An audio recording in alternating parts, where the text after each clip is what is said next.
जब मैंने अपनी आत्मकथा लिखनी शुरू करी तो बचपन से शुरू करी, और बचपन जब बात करी तो देहरादून सामने आया। बड़ा खूबसूरत, और अगर मैं कहूँ तो एक कल्पना लोक और परी कथाओं के जैसा हुआ। वो आपके साथ शेयर करना चाहता हूँ, क्योंकि ये इतिहास नहीं है, ये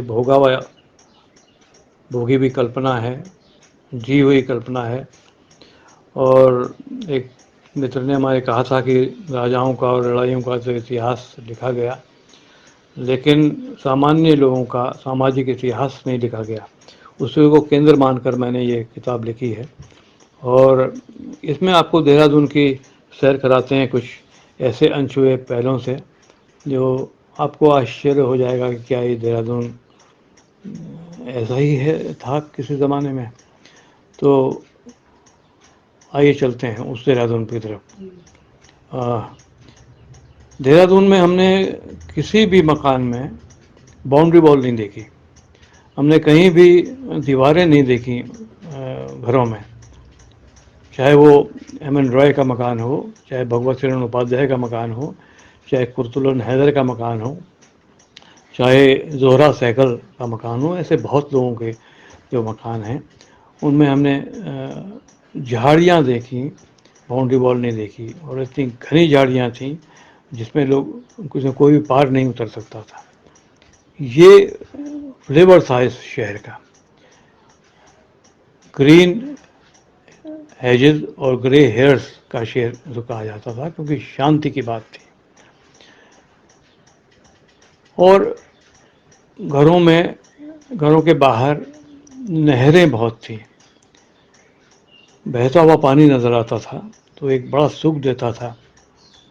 और जब नहरों की बात करते हैं तो ईस्ट कैनाल रोड हमें याद आती है, जिसमें बहुत दूर तक बहते हुए बच्चे निकल जाया करते थे, जो अब ढक दी गई है। और एक नहर बहुत महत्वपूर्ण थी जो कि राजपुर से चलती थी और घंटाघर होते हुए पटन बाज़ार के पीछे से निकलती थी और दरबार साहब तक पहुंचती थी। आज भी नहर वाली गली के नाम से मोहल्ला है वहाँ।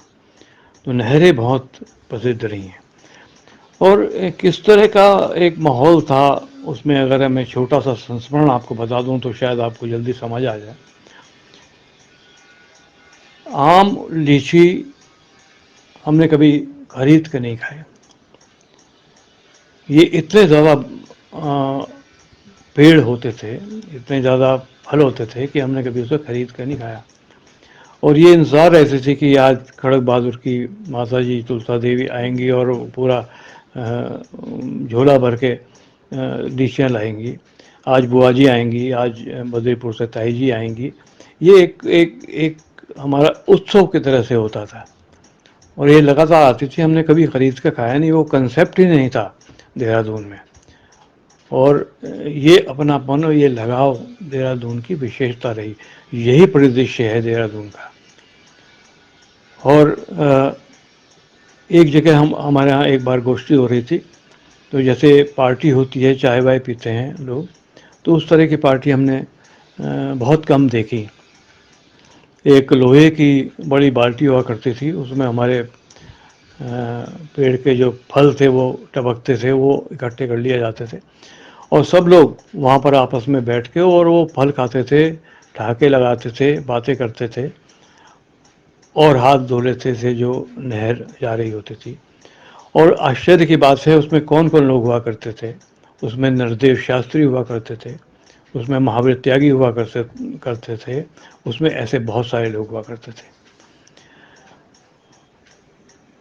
एक राजपुर रोड का मुझे जिक्र करना यहाँ ज़रूरी समझता हूँ, क्योंकि उसके दोनों तरफ गुलमोहर के फूल के पेड़ लगे रहते थे और नीचे गलीचे की तरह से फूल पड़े रहते थे। आप कल्पना कीजिए उस देहरादून की।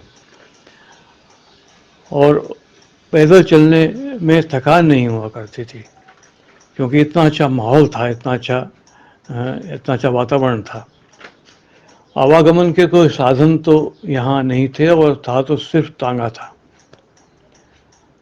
तांगे टप टप करते हुए, और जब घुंघरू बंधे रहते थे वो चलते थे। और तो वो उसका अपना ही एक रंग था इस शहर का। और जब कोई भी स्टेशन से उतरता था और तांगे वाले से कहता था कि धर्मपुर चलोगे क्या, तो तांगे वाला एकदम कहता था क्या मास्टर राम स्वरूप के घर के पास कहीं है क्या, या जिस मोहल्ले में भी कहते थे वहाँ के विशिष्ट लोगों के नाम लोगों को याद थे। छोटा सा शहर था और अपनापन भरपूर था, भरा हुआ था अपनेपन से। ये सब देहरादून की जो का जो परिदृश्य है वो हमारे सामने उभर के आता है। पटन बाजार में कई बार जो फ्रंटियर मेल के संपादक रहे हैं अमीर चंद बम्बाल जी, उनके साथ खान अब्दुल गफ्फार खां को अक्सर देखा गया। बहुत सरल लोग थे लोग, विश्वामित्र भाटिया लोग थे वहाँ खड़े रहते थे। और इसके साथ साथ जो गोष्ठियाँ हुआ करती थी तांगे पर, वो बड़ी विलक्षण थी। जैसे कोई दिवाली है या होली है, उसमें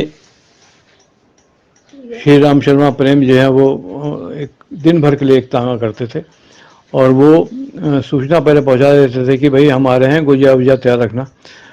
और फिर उनके घर जाते थे, कवि के घर में, उन कवि को लेकर फिर तीसरे कवि के घर जाते थे। गोष्ठियाँ भी होती रहती थी और ये सारा सारा वातावरण इतना इतना अद्भुत वातावरण था जो अब कल्पनाओं में ही है। उसमें श्री राम शर्मा प्रेम हुआ करते थे, उसमें ऋषिराज नौटियाल हुआ करते थे, विष्णुदत्त राकेश हुआ करते थे, श्रीमन जी हुआ करते थे। ये सब लोग हम कभी भूल नहीं पाते हैं इस तरह की पूरी स्थितियों को। ये देहरादून का परिदृश्य था। हमारे घर के सामने एक लंबे से कद का आदमी जाता था तो कई बार हम डर जाते थे उसको देख के। तो जब ध्यान से देखते थे तो वो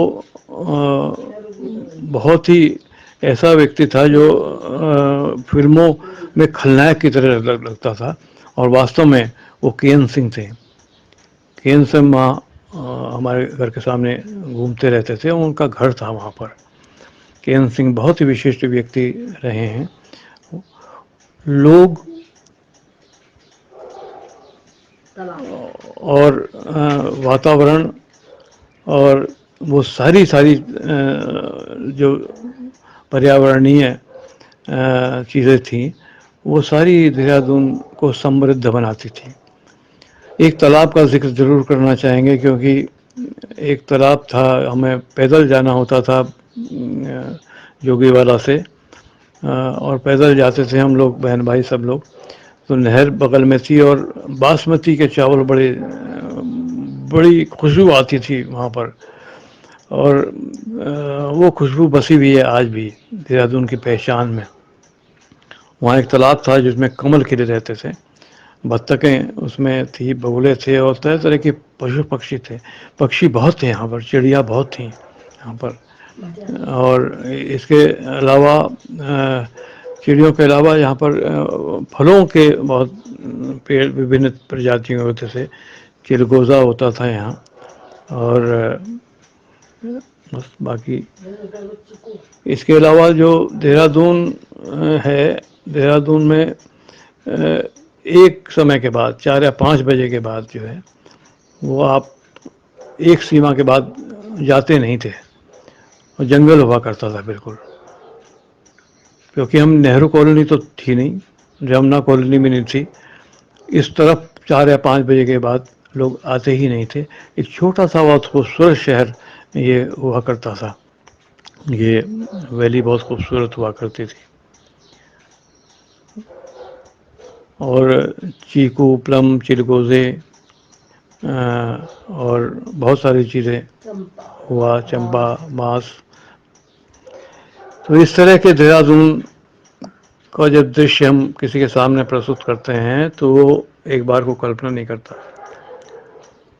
और हम ये चाहते हैं कि एक बार फिर ये शहर उसी तरह से कल्पनातीत हो जाए और हम लोग कम से कम विचार तो करें इस पूरे घाटी की उस परी कथा का, जिस परी को हमने जिया है, जिस इतिहास को हमने कहीं पढ़ा नहीं है और हमने जिया है, और वो एक सामाजिक इतिहास है।